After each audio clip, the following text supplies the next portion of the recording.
अस्सलाम वालेकुम। इस मुजस्समे की एक बड़ी अजीब सी कहानी है। ये डेनमार्क कैपिटल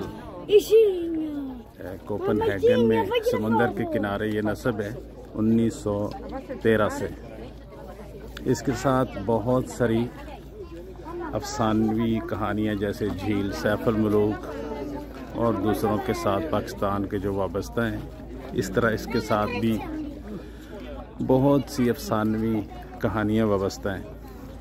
लेकिन चूँकि ये परियां और इस जैसी किसी चीज़ का कोई वजूद इस्लाम में नहीं है और ना इसको मानता है, तो भी ये भी अफसाने की ही लगती है।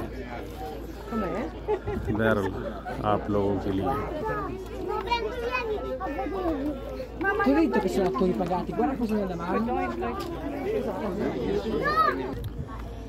और जैसा कि हर मुल्क की कोई ना कोई यादगार होती है, तो इसको एक कौमी यादगार की हैसियत भी हासिल है यहाँ पे। और बहुत सारे टूरिस्ट जो हैं यहाँ पे रोज़ाना सैकड़ों के हिसाब से आते हैं और ऐसे ही जैसे मेला लगा हुआ, क्योंकि इसको बड़ी खुसूसी हैसियत हासिल है।